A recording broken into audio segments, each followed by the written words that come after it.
ప్రపంచం మొత్తం టెన్షన్లో ఉంది. అమెరికా, ఇరాన్ మధ్య జరుగుతున్న ఈ ఘర్షణ ప్రపంచాన్ని కుదిపేస్తోంది. ఒకవైపు సూపర్ పవర్ అమెరికా, మరోవైపు పవర్ఫుల్ ఇరాన్. ఈ కాన్ఫ్లిక్ట్ వార్గా ఎలా మారింది?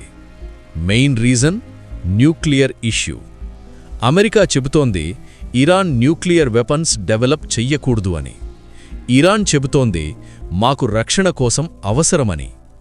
ఇదే tension, missiles, drones, attacks, situation చాలా డేంజరస్ అయింది. ఇప్పుడే ఒక బిగ్ ట్విస్ట్.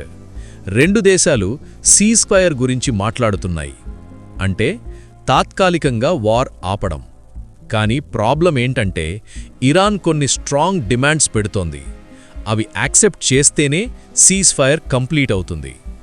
మొదటి డిమాండ్, అమెరికా శాంక్షన్స్ వెంటనే రిమూవ్ చెయ్యాలి అని. ఇవి ఇరాన్ ఎకానమీని హెవీగా డ్యామేజ్ చేశాయి. రెండో డిమాండ్, స్ట్రెయిట్ ఆఫ్ హార్మూజ్ మీద మా కంట్రోల్ ఉండాలి అని. ఇది వరల్డ్ ఆయిల్ సప్లైకి చాలా ఇంపార్టెంట్ రూట్. ఇరాన్ చెబుతోంది ఈ రూట్ వాడాలంటే మా రూల్స్ ఫాలో చెయ్యాలి, టోల్ కూడా ఇవ్వాలి అని.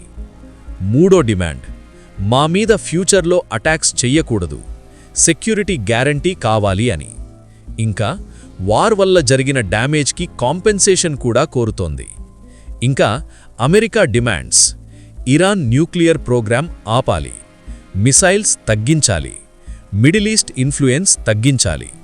అందుకే సీజ్ఫైర్ టాక్స్ ఇంకా కంప్లీట్ కాలేదు. ఒక్క చిన్న డెసిషన్ ప్రపంచాన్ని చేంజ్ చేయగలదు. ఇది సింపుల్ వార్ కాదు, ఇది పవర్, ఆయిల్, పాలిటిక్స్ గేమ్. మీకు వీడియో నచ్చితే సబ్స్క్రైబ్ చేసుకుని బెల్ ఐకాన్ను ఆల్లో పెట్టుకోండి మామా.